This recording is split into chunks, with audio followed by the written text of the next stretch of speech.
ପାଳ ନଡ଼ା ନଡ଼ା ସବୁଜ ସବୁଜ ସବୁଜ ଖାଦ୍ୟ ଘାସ ଏଗୁଡ଼ାକ ଖାଇବାକୁ ଦେଲେ ସେ ପ୍ରଚୁର ପରିମାଣରେ କ୍ଷୀର ଦେବ ଏବଂ ତାର ମଳକୁ ଗୋଟିଏ ସ୍ଥାନରେ ଗାତ କରି ତାର ମଳକୁ ଗୋବରକୁ ରଖିବା ଏବଂ ସେ ଖାଇଥିବା ଦରପଣ୍ଡିଆ ନଡ଼ାକୁ ବି ମଧ୍ୟ ରଖିବା ଘରର ପନିପରିବାକୁ କମ୍ପୋଷ୍ଟ ପୋଛ କରିବା ତାହେଲେ ସେ ଯାଇକି ଗୋଟିଏ ଉତ୍ତମ ଜୈବିକ ସାରରେ ପରିଣତ ହୋଇଯିବ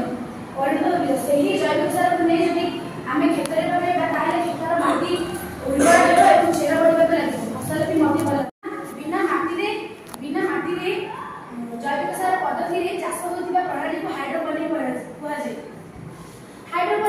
ହାଇଡ୍ରୋପୋନିକ୍ରେ ଆମେ ବିଭିନ୍ନ ପ୍ରକାର ଫୁଲ ଚାଷ ଏବଂ ପନିପରିବା ଚାଷ ଧନିଆ ଚାଷ କରିପାରିବା ଧନିଆ ଚାଷ ବି ମଧ୍ୟ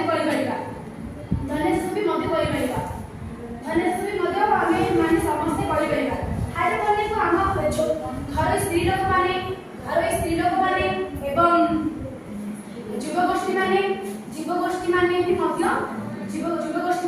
ବି କରିପାରିବେ। ଏହା କାହିଁକି କରାଗଲା କାହିଁକି ନା ଏବେ ଯେମିତି ଜନସଂଖ୍ୟା ବଢ଼ି ବଢ଼ି ଚାଲିଛି ସେମିତି ଜମିର ପରିମାଣ କମି ଚାଲିଛି ଯଦି ଜନସଂଖ୍ୟା ଯଦି ବଢ଼ିବ ଆମେମାନେ ଜନସଂଖ୍ୟା ଯଦି ବଢ଼ିବ ଖାଦ୍ୟର ପରିମାଣ ଖାଦ୍ୟ ଶସ୍ୟ ଉତ୍ପାଦନ ଲାଗି ଅତ୍ୟଧିକ ଆବଶ୍ୟକ ଯଦି କମ୍ ଜମିରେ ଆମେ କେମିତି ଚାଷ କରିବା ହାଇଡ୍ରୋପୋନିକ୍ ମାଧ୍ୟମରେ ଆମେ ଚାଷ କରିବା ଯଦି ଚାଷ କରିବା ଗଛକୁ ସାର ଦରକାର ନା ଆକୁ ଆମେ ଗୋବର ଆଳୁ ଚୋପା ବିଭିନ୍ନ ପ୍ରକାର ପନିପରିବା ଚୋପା ନଡ଼ିଆ କତା ପଦ୍ମଫୁଲର ପଙ୍କ ଏବଂ ବାସି ତୋରାଣୀକୁ ପୋଛ କରି ଆହାର ରସକୁ ଆମେ ଏଠାରେ ପକେଇବା ତାହେଲେ ଯାଇକି ହାଇଡ୍ରୋପୋନିକ୍ ମାଧ୍ୟମରେ ଗଛର ଚେରମାନଙ୍କୁ ଦେବ ଗଛ ବଡ଼ ହେବ ଏବଂ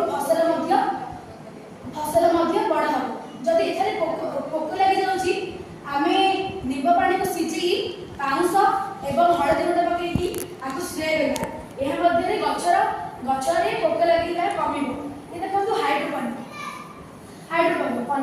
ରେନ୍ ୱାଟର ଆମେ ବର୍ଷା ଜଳକୁ କେମିତି ସଂରକ୍ଷଣ କରିବା ଆମେ ଯଦି ସଂରକ୍ଷଣ କରିବା